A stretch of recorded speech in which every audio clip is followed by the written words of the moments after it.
What's up, everybody? So we're back, or at least I'm back. But it's been several months. I think the last video was about 4 months ago. We were actually at the track with this car and had a really fun time, really good day. Learned a lot about, myself as a driver, just constantly improving, trying to get more comfortable with the car, comfortable with going fast, coming into corners fast, kind of going against self-preservation. That's the whole idea behind why this stuff is so fun, is because you're going against everything that your brain's telling you not to do.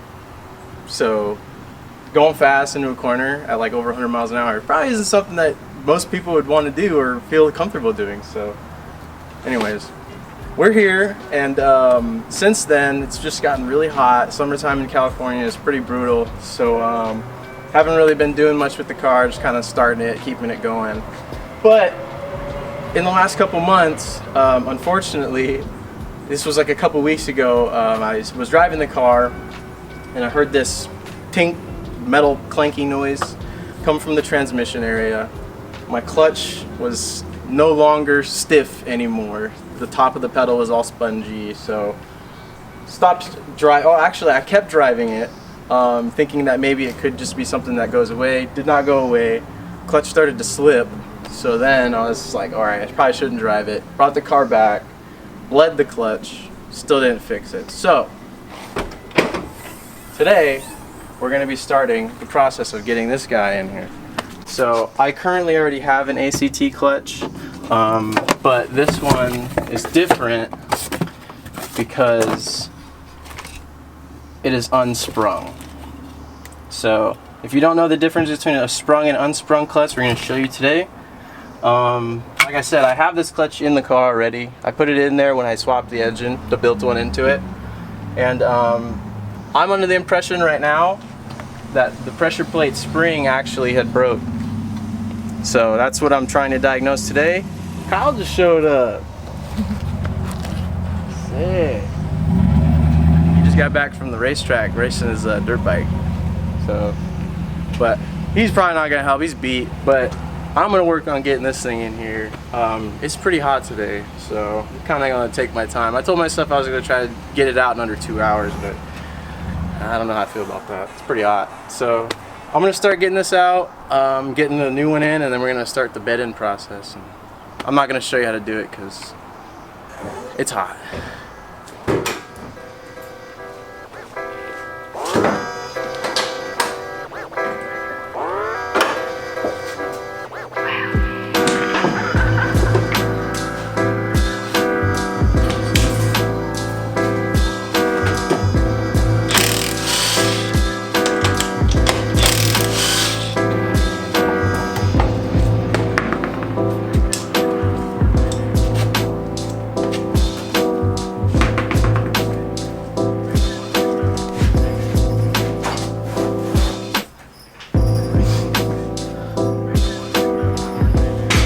Check it out.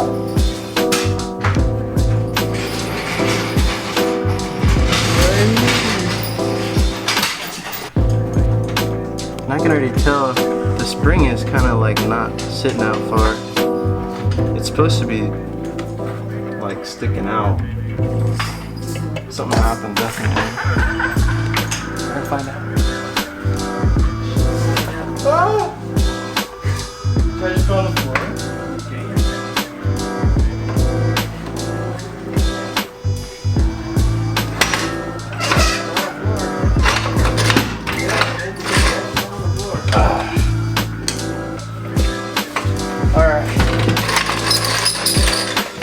See how dirty this thing is?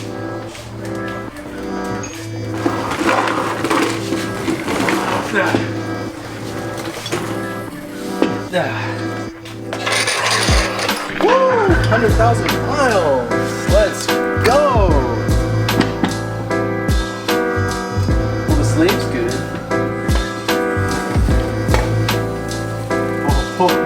I was like, what? What's happening? Car's moving. See, look, the boot moved, dude. It was getting chewed up. There's a part of it that's like cut out.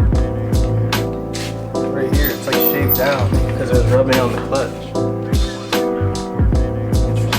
That's not normal.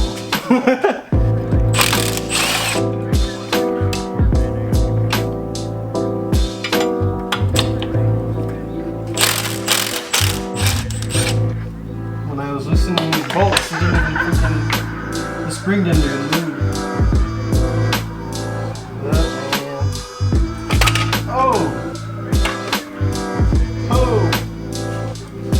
Flywheel looks decent. I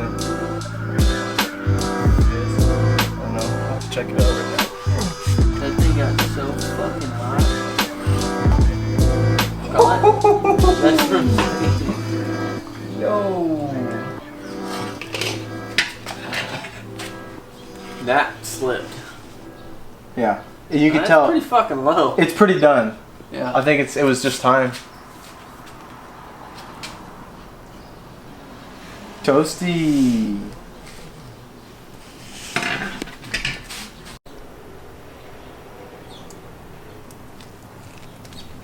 So, as you can see, there is a pretty noticeable black, like melted, burned material on the outside of the clutch. So, I actually came to find out that the boot for the slave right there actually ripped. You can see into the bell housing. You're not supposed to be able to see into the bell housing like that. See, it is ripped. So it had rotated and it was making contact with the clutch. So over time, this piece that had gotten sliced fell off and got wedged underneath the spring, or the fingers for the spring on the pressure plate. So this piece of rubber was wedged underneath 2 fingers of the clutch, rendering that part of the pressure plate useless in a sense, because it's not applying the pressure it needs to for the clutch to properly engage. So with that being said, the damage was done because that piece of rubber decided that it wanted to. I pulled it out. I didn't record or take a picture of it before because I just wanted to get it out and see if it would return back to normal, which it did. Beforehand, it was the 2 fingers were down. They were like pushed down more than the rest of them. So that was indicating that something was wrong. And then I looked in the corner and I was like, whoa, that freaking rubber was just wedged in between 2 fingers. Now this pressure plate is shot. Obviously, the clutch went and it was just burning. So I'm gonna go ahead and get this flywheel resurfaced. It did get burned pretty bad, but I'm gonna take it to the machinist in my area and see if they can, or see what they can do with it. And hopefully, if I can get this thing running in the next couple days. I mean, yeah, it's the next day, just because I just kind of got tired after doing everything, you know. So came back today, and I'm gonna see if I can get this thing resurfaced. And I'm gonna go into balancing the clutches and flywheel assembly too, and why that's important when it comes to you know, having a high revving car and performance application. So yeah, you can see the clutch disc. It was done. I mean, it pretty much said goodbye once the clutch started to slip because of that issue. So yeah, we're gonna get going on the flywheel and I'll get back to you guys.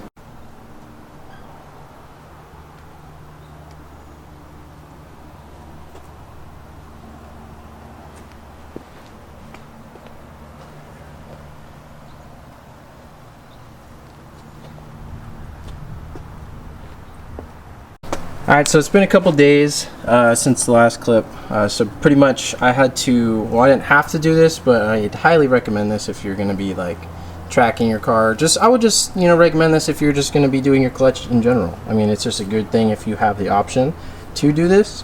So pretty much, if you look at these arrows here, that's indicating like the alignment point for the pressure plate to the flywheel to be pretty much perfectly balanced. Not perfect, obviously, but it's going to be as close to, you know, perfect as possible that the machinist was able to get. So he said that the flywheel was actually off by just over 1 gram, and the pressure plate was off by about 2.5 grams. So, if in the worst case scenario, the flywheel and clutch pressure plate assembly could have been off by 3.5 grams. So, I mean, it's not a lot, but I mean, when you're revving this thing really high, all of the balancing makes a difference, you know, with the resonance of the engine itself. And it's inline 4, so they're not going to be as stable as most other engines, like inline 6s, for example. So, another thing we can get into is the clutch disc itself that I went with. So, when I say sprung, this is what a sprung clutch is. It helps dampen the effects of torque on the clutch disc itself when it's engaged. So this is an unsprung clutch, so you can kind of understand when you're looking at it how much of a difference this is going to feel like. Well, in theory, we'll see how it actually feels when I drive it, but you would think this is going to feel a lot more, you know, soft in a way, and then this is going to feel more stiff or direct in a way when you engage it. And I have a steel braided clutch line too, so you're gonna get a lot of feel out of this thing, and I'm pretty excited. Oh yeah, so the marks are actually on the pressure plate too. There's the arrows right there. So you just line the arrows up when you put it on the car, and then that's gonna be its happy spot in regards to the balance. So yeah, I'm gonna throw this flywheel on, we're gonna get this clutch on, and then get this car started. Alright, so real quick before we toss this thing in the car, so instead of having the boot on the inside of the bell housing, which caused this failure in the first place, I took the boot off, installed the slave, and I just kind of slipped the boot onto the mounting point where it's supposed to go, but from the outside. So it won't have a chance of actually getting wedged inside the clutch area or in the bell housing. And it'll still do its job in keeping all like large debris, like, or if I drop a bolt or something in there. And if you have done any tranny work, you know that dropping hardware inside the bell housing is not a good time. So yeah, we want to prevent all that and also prevent this issue from happening again. So yeah, we got the clutch in here, looking nice and pretty, yellow. Never see it again. Well, hopefully won't see it for a while. So I'm gonna get the tranny in. It's beautifully clean. Looks so much better. Thanks, Kyle. Yep.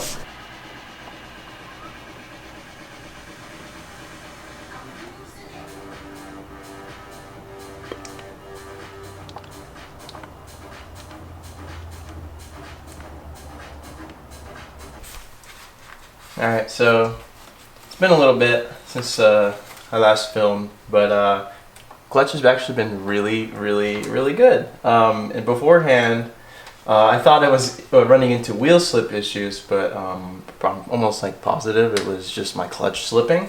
So yeah, I'm gonna go ahead and show you guys what the car can do. I'm just kind of getting it ready. I've been having to daily drive this recently. Well, not anymore, but for almost a month I had to pretty much use this as my only car. And luckily my wonderful girlfriend, you know, was my chauffeur for a little bit, but got my Sentra back and running. Went through this whole process of replacing the transmission, trying to rebuild it using spare parts from another tranny I had. Just didn't work out, but got to learn how to drive this car with this new clutch, and it's definitely a different monster, and you definitely have to drive it differently, which you guys are gonna have to, or you guys are gonna come along and see. So yeah, I'm just checking the oil level, I'm cleaning it up, because I've been having, this is a continuing issue I've had since the last track day. It's not like an issue, but it's just the oil getting everywhere is the main issue. The PCB system's doing its job, it's just when it vents, it likes to pour oil in this general area, and that's just something that I'm going to have to, you know, figure out and probably build a new catch can system with a separate box, bigger box, just to be able to hold more pressure for the boost. But anyways, I'm gonna check the oil and we're gonna hit the road.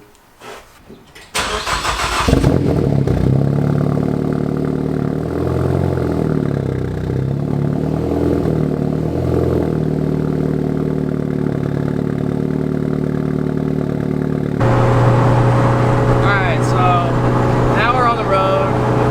I kinda wanted to give you guys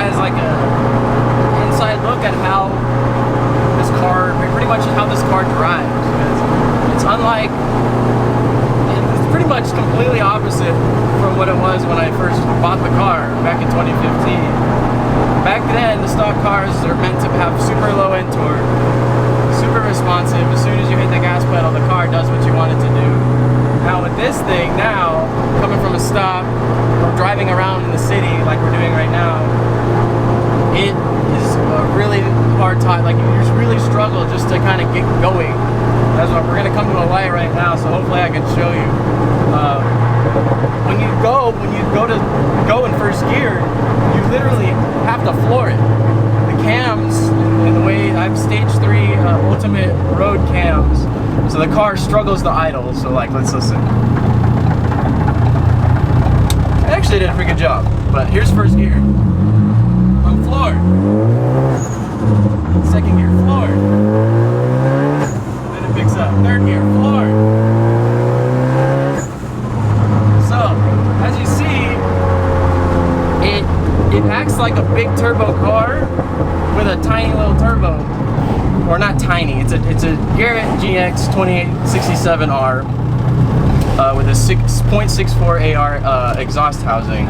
So it's not the bigger one, so it's not meant to get the high-end power, but that's where the cams come in, and they make up for that lack of top end. And like we'll see later, once we get past 44 to 5,000 RPM, the car really keeps opening up and keeps going, as long as your plugs are gapped good. Because right now we're pushing like 30 pounds of boost, so that's the peak, and it likes to chill if the temperature is good. It likes to chill around like 28, 27 PSI. So yeah, we're gonna go out, open her up, and see what she can do today.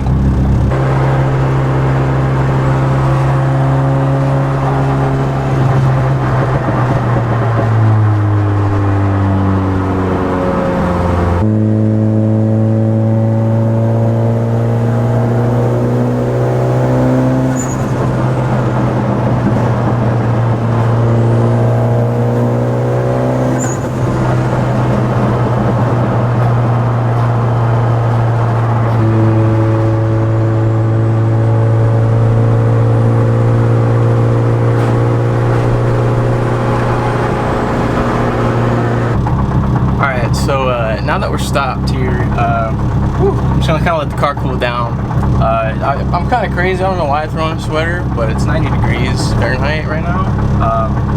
But we're all right, and we're having a good time. And I just kind of wanted to go over my clutch and how it feels now compared to how it felt before with the sprung clutch. So, as you know, as I showed you, the clutch that's in the car now is unsprung. So, in effect, it makes the driveline feel more direct, and it makes it more aggressive and responsive, if you will. So yeah, and the engagement point also for this clutch, it used to be with the sprung clutch, that assembly, the engagement point was kind of high around the stock engagement point, but now this one, it's surprisingly low. Like, it's super low to the ground. The pedal spring itself, like, or the spring pressure plate, the stiffness of it isn't that bad, but the engagement of that clutch is just like immediate, and it's super aggressive. So that's mainly, I mean, I love it. It feels great if you know you want to get that quick shift. But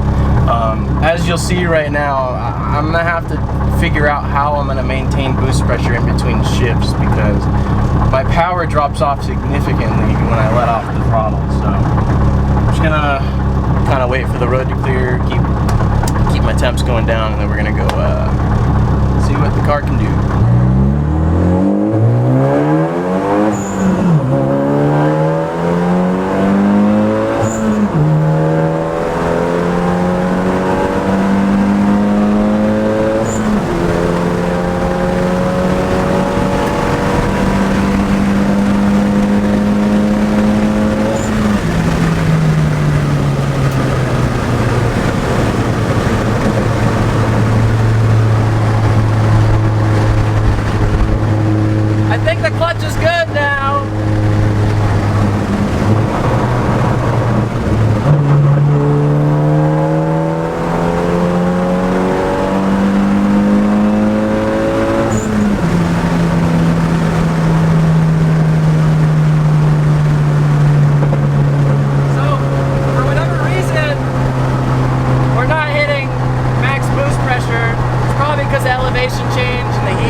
over, just let the car kind of relax a little bit, have a little bit of fun.